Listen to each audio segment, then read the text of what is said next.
I V M.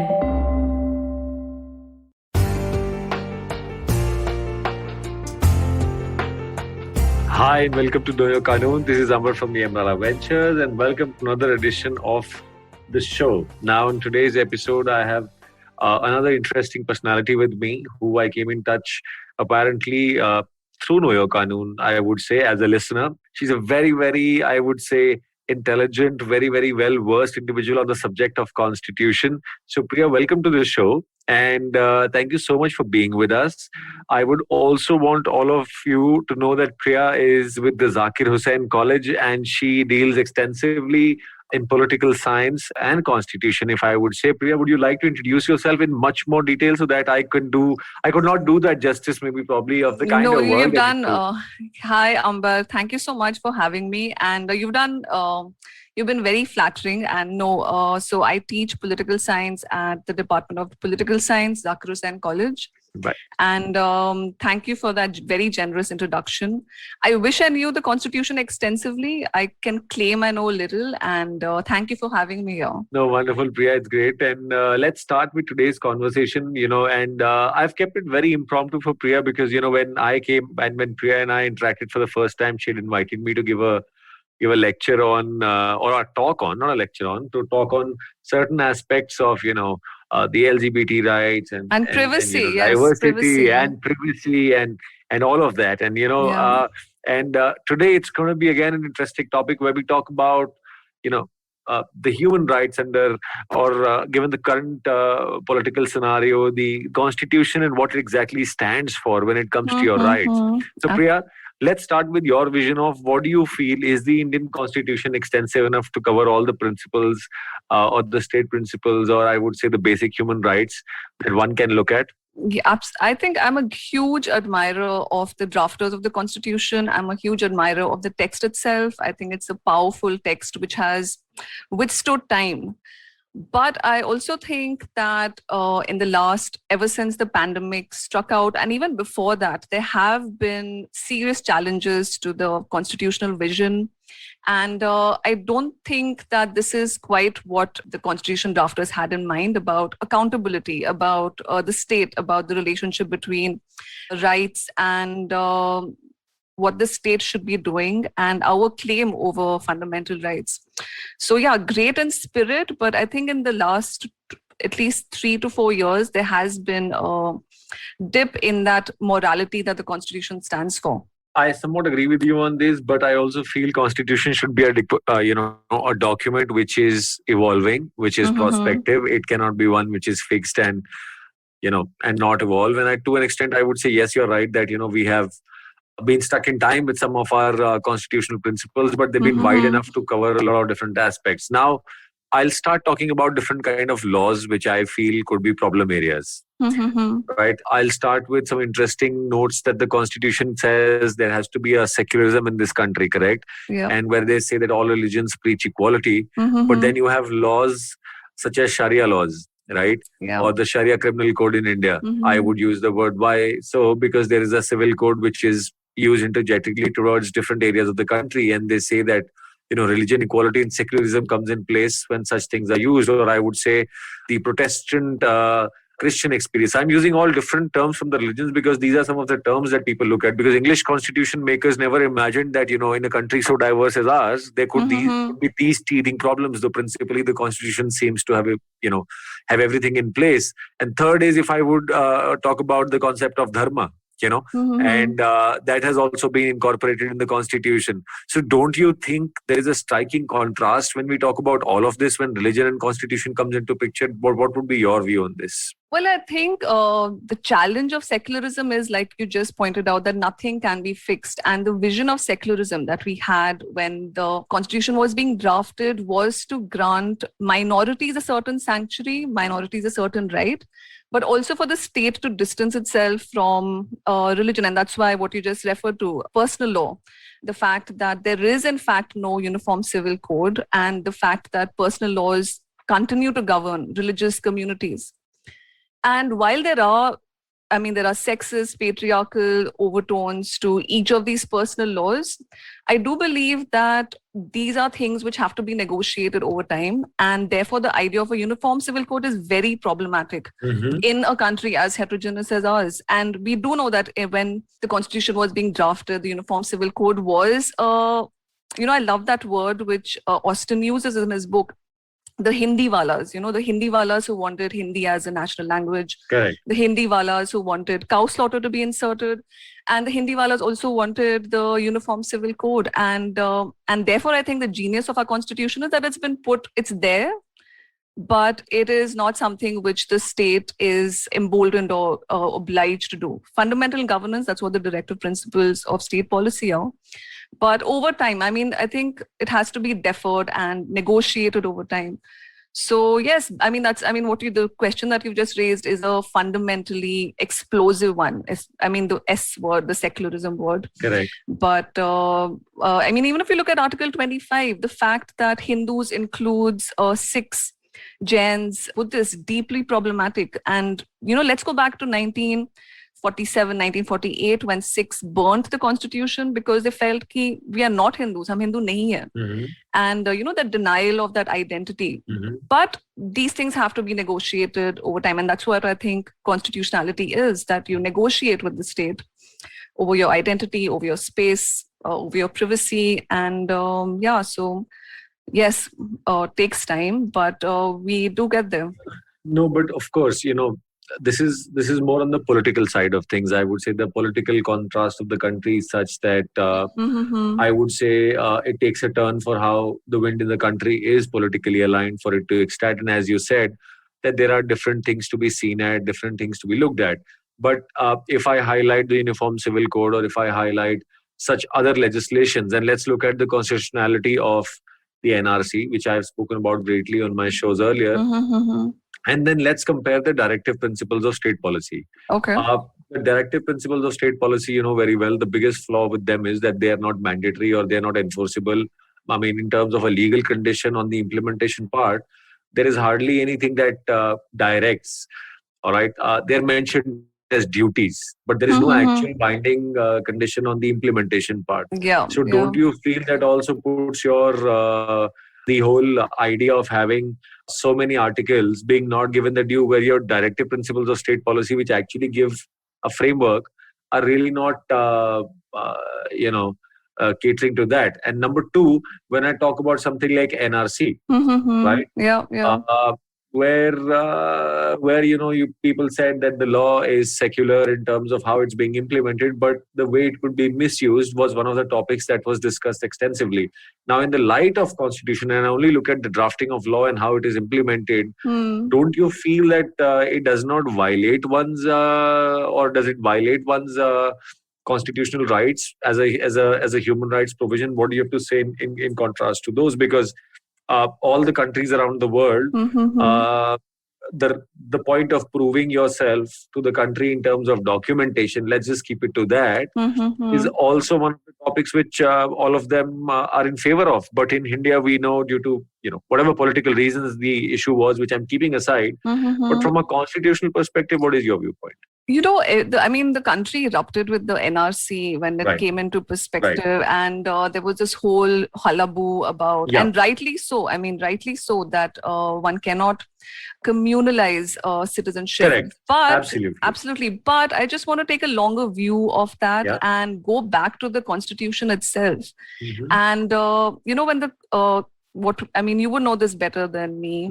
When the constitution was being drafted, what is now Article 5, 6 and 7 were originally, that's what Part 2 was supposed to be, the fundamental rights. Correct. But with partition, and the clauses on citizenship were drafted after partition. And there is a very clear distinction within the constitution itself about Hindus and Muslims, about Muslims who have gone and come back, and Hindus are coming from Pakistan. So the point that I'm trying to make very briefly here is that at the genesis itself, there was a very, very clear distinction about who rightfully belongs in this country and the outsiders.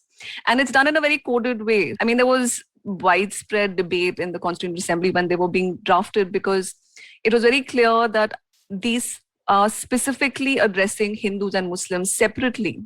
Mhm. So NRC is an ongoing process of Correct. claiming that homeland for Hindus and suggesting that Muslims do not belong here. Mhm. Again, if you go back to the 2003 amendment, Mhm. the whole OIC, ki overseas Indian citizens, Mhm. where just 16 matlab 16 desh, 16 countries, Indian residents of 16 countries Mhm. can claim citizenship, which again is very, very, there's a clear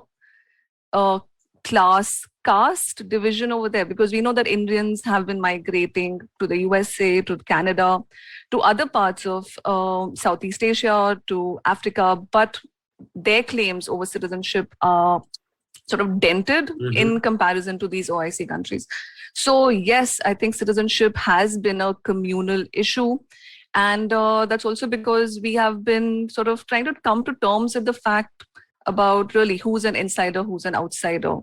And so I think when these protests took place, I wish people would go back to 70 years and see that the seeds are right there about, the sense of belonging and these distinctions which just came up at that point of time. No, and Priya, interesting point, but couple of pointers on this. It's the majority of the nation that dictates the constitution correctly, and on communal part of things, keeping that right now out of perspective, but again, having laws which tend to test any of this in India, because we are a secular country, there are so many sects and different people staying together. These are things that can really flare up and cause misunderstanding between the government and the people. But my whole idea is, with the majority of the nation, the constitution actually also develops. And it's generally in countries that are developing that an ever evolving constitution should be in place. But sadly speaking, the Indian constitution, which has been evolving, is not evolving in the way where a mature nation would evolve. Would you agree on this? Because there is not it is a flexible constitution, but the population is not able to understand in terms of dignity and rights, the basic difference between human rights and functionality. Do you agree on this? I'm not going to respond to that, but I'm going to throw a question back at you, which is that what do you mean by the majority and the constitution? There are two things that what I would want to say in this is with regards to the fact that, when you look at the maturity, I would say the maturity of the nation would be where people do understand what legal rights are. It is a country where people don't understand. I have come across where people don't even understand what their basic rights are, whether they can proceed against a cop, whether they can proceed against someone who's done a wrongdoing. All they believe is in is what is called as self-belief into a right, that this is my right, let alone having an understanding. But some diaspora of the Indian population is so mature that they do understand how the country works. And this is globally. This is not only India. All I'm saying is, with respect to a developing nation the way we are for the past 20 odd years, the contribution to constitutional changes, if I point out, it does not reflect the maturity of the population of understanding such changes. And by maturity, I mean having a way of thinking which provides an outcome. Let's say if I pass a law that talks about that India is going to be regulated by an XYZ law, and when that XYZ law comes, our constitution lacks the public referendum, it lacks the public viewpoint, and the law is passed. And I'm going to draw a comparison. When something like this happens anywhere in a developed country, and I say developed not by the means of just by infrastructure development and other such parameters of livelihood, etc., but by means where a people understand the place of law or the rule of law. And I would use the term United States, where there have been so many controversial laws and they have incited racial violence, but then people have taken a decision and understood what is to be implemented in a manner. But India lacks that dictum currently also, because the law is obscure on such things. Even if you said we can go 60 years, 70 years back and look at what it says, but so many things are so much open-ended that it is open to interpretation in so many different ways. So don't you think, when I use the term maturity of the nation, the maturity of the nation also means that people's understanding of this document, it plays a major part in how laws are regulated in the country. Don't you feel Yeah. that's Yeah, a major yeah, issue? absolutely. I do see your point there, although I don't quite agree with you. I do see your point that the Constitution is a dusty text. It is something which most people would not care much about. They're not curious about it. They wouldn't be too interested about it.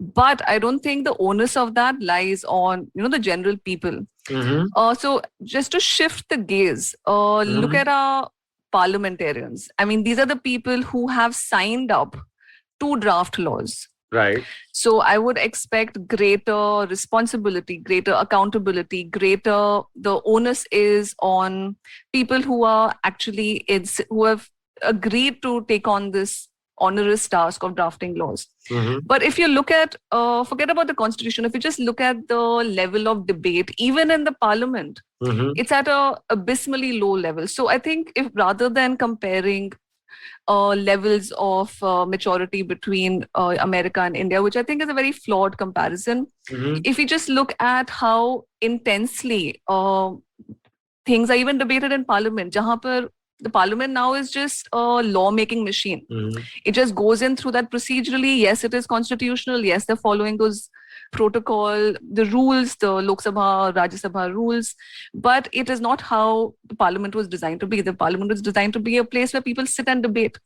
Now, if those people, if parliamentarians are not sitting down and breaking down laws, I mean, our understanding of laws comes from Lok Sabha and Rajya Sabha TV. And that's why it was made public. But yes. So my idea here was, Priya, the lawmaker has been appointed by the people by will of the people. A mature audience would select a group of people that would represent a notion of a nation, correct? Yeah. So the majority of the population totally depends on the kind of representatives you have, and these parliamentarians are the people that we have elected. So somewhere there is a flaw in the way we look at having our lawmakers in hand. Absolutely, yeah. Because having someone as Donald Trump, who could have been a tyrant and who was believed to be a tyrant, he did not have a very long run in the country, which also reflects the will of the nation, that the people did understand, when a certain faction went wrong, they had a drastic outcome. And that is where the majority of the nation term was used, that, we do not have that understanding of having a representative who could maybe draft a law or have an understanding of the constitution. Because if I have that kind of a level that we are reaching at, an ever-evolving, flexible constitution for a democracy like ours would definitely make a difference. And that is what my whole notion was. I'll give you an example of France, which is very close to England, right? Monarchy was abolished. And I love that statement. And they've had 5 different constitutions enacted because of revolutions and everything. And whereas there's Britain and England on the other hand, who've always been same and continued. But in each of our steps, growth has been the natural consequence, of this ever-evolving constitutional document. So I feel, in a way, it prevents, flexible constitution actually prevents, internal revolts, revolutions. It kind of is a meritorious thing to have, and a mature audience will definitely do justice to how you would see laws. I think you would agree on that. But no, don't hope for it. But I would say, if I had to highlight, let's put the Indian Constitution as one that is, let's say, quite flexible. All right. What would be your points on, what are these demerits that you see in a flexible constitution that can be molded? That can be easily molded. What do you feel are some of the demerits? I mean, I would ask you as a citizen, what do you have to say about that? As a citizen, I feel that a constitution is only as deep and shallow as those who are in power believe in it. Correct. And so at this point, I feel it is not the text itself. One can write extremely thorough, excessively detailed constitution. But essentially, those are just words. And unless people who are signing up to be in power, who are occupying public offices, truly believe in that morality, it's going to amount to nothing. So, I mean, some of North Korea has a constitution, but it means nothing. And therefore, I feel Right. the focus has to shift from the constitution to those in power. And I think that is what our systems of accountability are, that the legislature has to function, the executive has to function, the judiciary has to function.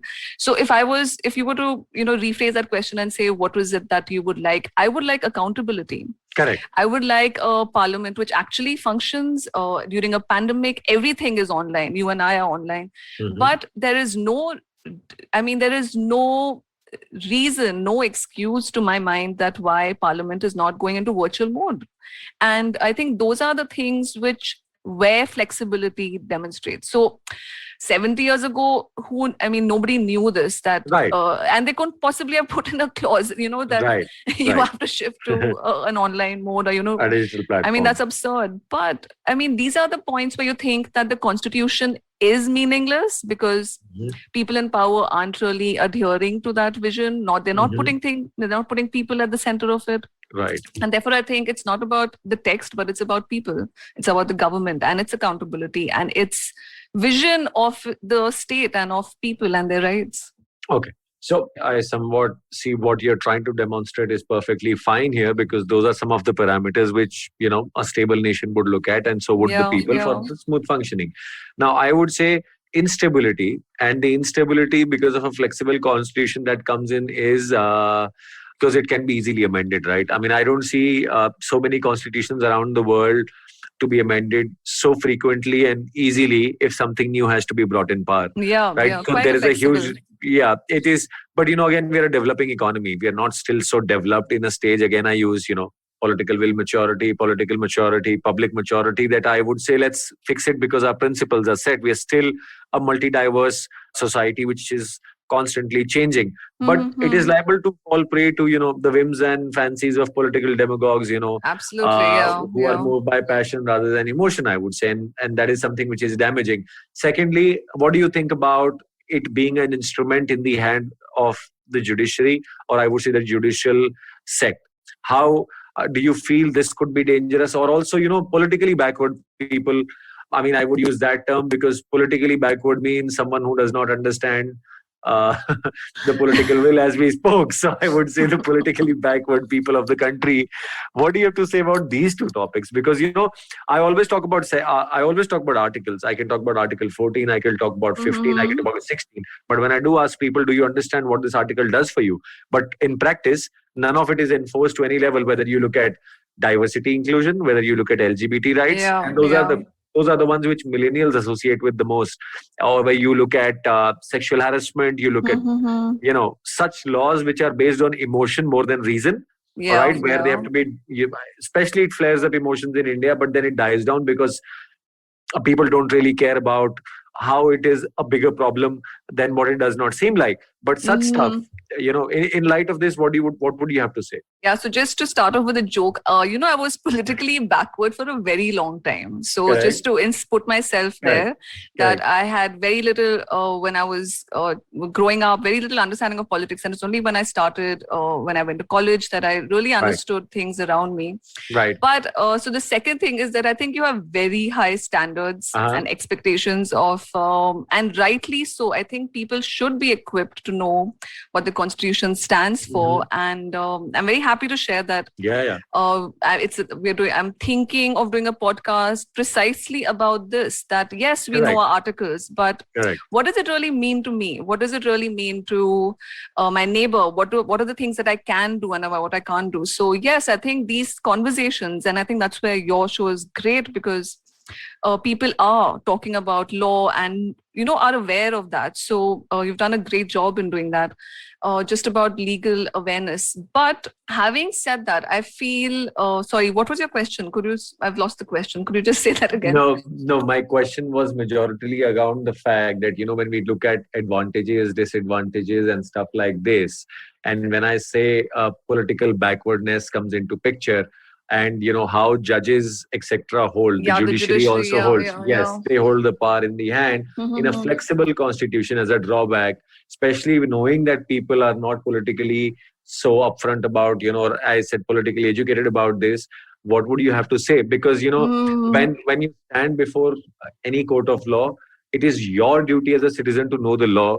I mean, you can't tomorrow, I mean, this is how I'll tell you, tomorrow you can't go and tell the lawmakers, and that is sadly the truth, mm, that I didn't know this section, sorry, so I committed a mistake, yeah, and now yeah, you'll have to true. pay the fine. So as a citizen, there are certain duties which you have towards the state, Yeah, but there yeah. are also, when you look at, the drawbacks of the Indian constitution as we speak, the flexibility gives more power to the judicial side, where it's very easy for judiciary to mold certain decisions based on, certain instances. Yeah, The yeah. balance of scales, and you would say judicial reforms is out of the need when it comes to a Mm, flexible constitution in the country. All right, yeah, I'll yeah. now come to the next point, and maybe the last point that I would want to stress on today is about fundamental duties. All right. That's I would want to know from you, what are the fundamental duties you would say, and their importance or role in India, developing economy, moderate economy, blend of all kinds of people, and the balance of rights. Because in my experience, this whole the diaspora that we have in India, I've seen everybody talking about my right, but nobody mm, talks about my duty. So, what do you think? Do fundamental duties play a major part in making a nation great? And are we doing the job correctly as a nation? mm. I would be one of those people who would always speak about my rights first Mm-hmm. and then my duties. So Mm-hmm. I think at a time when rights are not being addressed, Mm-hmm. your right to health, your right to work, look Mm-hmm. at what happened to the migrants during the lockdown. Mm-hmm. I think that plays a very secondary role. I think we're Mm-hmm. still at a time where our entitlement from the state comes much before that. And Mm-hmm. quite frankly, I haven't even glanced through that section in the Constitution for a very long time. I've mostly been spending my time on chapter 3 of the Constitution. But Mm-hmm. to my mind, they play. I think to me, being a citizen means standing up and demanding rather than being dutiful, which I think that is your duty to demand from the state. So, My idea of putting it here was that in a nation where, we're multi-diverse, etc. Of course, you expect something from the constitution. You expect something from your right from the constitution, which is there, whether it is any kind of right that you want. But it also envisages us to fulfill certain amount of duties, because they are same side of the coin. And to be very honest, that is when I compare different jurisdictions, where I've had the experience of exposure.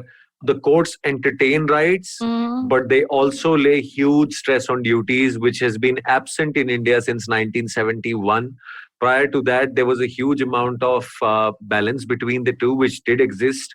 If you look at how the people were oriented in different types of movements, there were political movements, there were political expressions of wills and angers that used to happen from our independence era till until 71, but in whatever way it was. mm, And there was the concept of that, yes, this is my fundamental duties. But over a period of time, somewhere we've been lost in this enforcement of rights, which is rightfully ours, because of an ever evolving constitution, because of all of those factors which we spoke about, that, some things never came to the forefront, that fundamental duties somewhere got left behind and now are vaporized literally. If I asked a youngster to get up and tell me what are his fundamental duties, he would not even know the term fundamental, forget even a true, duty. true. And Mm, these are some of the things that you need to create that awareness, which will lead to your right. If I mm, don't know what my expectation is from this state, how contrasting things sadly in the Indian subcontinent, which is with India, Bangladesh, Pakistan, Nepal, and Sri Lanka, where people, and I would say Sri Lanka has come out of it, because I've seen huge amount of constitutional empowerment and change in the political will of the people, and how people now look at, after the gross violation of human rights they've had in the turn of the century, and also in terms of how things are. But I'm just mm. giving a clear cut scenario of, let's, if you look at that, don't you feel somewhere we are actually lagging? We should also enforce this, the duties part of things, that, well, at least know what is happening. 60% of the population is still below the poverty line, Yeah, right? yeah, yeah. And if I say the directive principles of the state policy need to be, implemented like this, but keeping all of that in mind, when I talk about equal distribution of material resources, etc., I don't see that, at least 60% of the population is still in reality below the poverty line. And there are Mm. there are so many such teething issues, and how do you teach them about rights? How do you teach them about fundamental duties? These are the concepts of an absolute condition, I would say, because you have the political science background where they talk about different theories of how the population would think of, but we cannot have a utopian population, right, where such ideas are propagated. I mean, it has to go, it has to be seeded through different areas. What do you have to say about this? Well, I think you're bang on that we do. I think rather than the fundamental duties, we need to be more familiar with the history of our constitution itself, why we fought over for those things, and duties. Yes, it just struck me that compassion towards animals, a scientific culture. I just had a flashback about what those duties entail, and yes, several of them are noteworthy. But having said that, I also feel that it is what you are also saying is civic culture, right? So civic culture about talking about this, talking about these things and having those conversations. But our society is one where we stop short of even talking to our neighbors, because fights erupt over WhatsApp now because everything is so fragile and so explosive. But yes, this is the time where one needs to pick up the things written down in our constitution and see what it means to us on an everyday basis.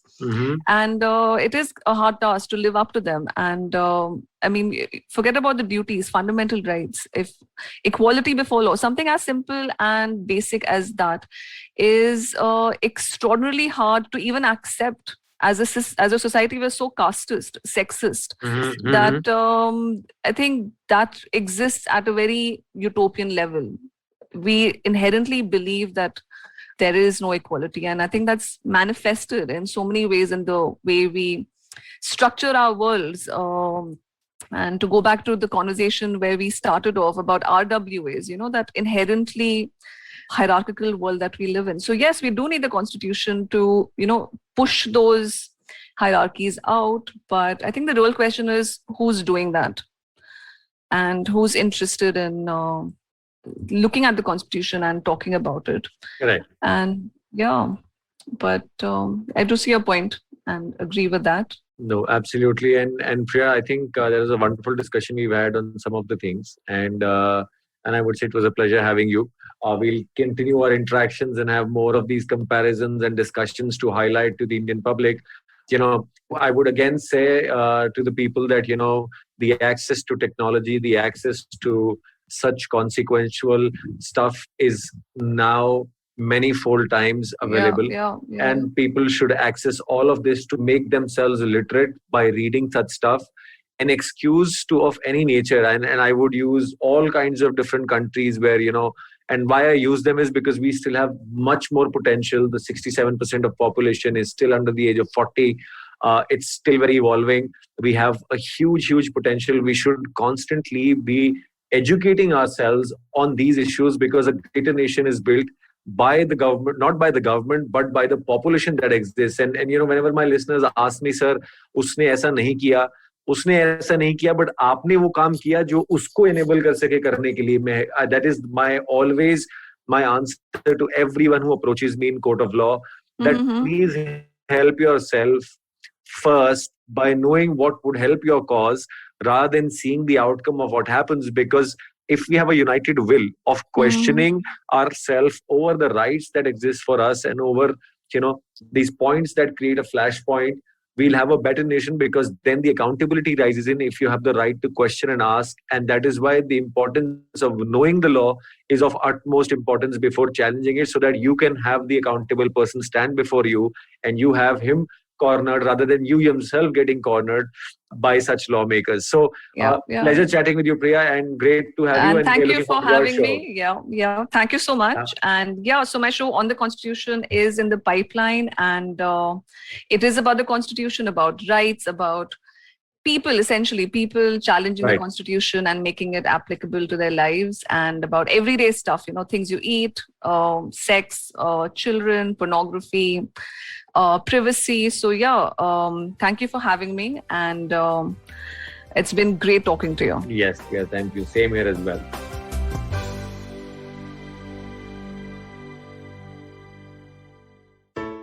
I hope you enjoyed that show. If you aren't following us on social media, please do. We're IVM Podcast on Twitter, Facebook, and Instagram.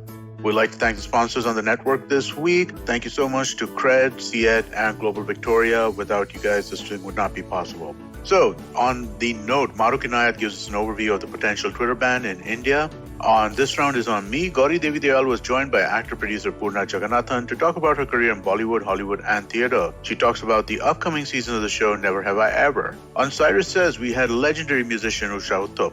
She took us through her journey and shared her experiences as the unconventional musician. In the second installment of the Father's Day special on Akla Station Adulthood, Ayushi has a candid conversation with her father, Siddharth Amin. On the Global Victoria Tech Talks podcast, we showcase some compelling new tech stories coming out of Melbourne. Whether it's from the buzzing gaming industry or the robust edtech sector, Victoria is increasingly becoming a hub of emerging technology. And we talk to some thought leaders and industry legends about the same. Catch all the action from the World Test Championship on the Edges and Sledges podcast. For our Hindi listeners, we have Khel Niti, which goes live on YouTube every morning. And with that, I hope to see you again next week. Feeling overwhelmed, anxious, struggling with too many obstacles, don't know where your life is headed? Well, if you are dealing with one or all of these, tune into the Positively Unlimited podcast, because in each episode, I share a life lesson, a life hack, a pro tip that can help you get your life back on track. All episodes are available on the IBM website, IBM Podcast app, or wherever it is that you get your podcasts from.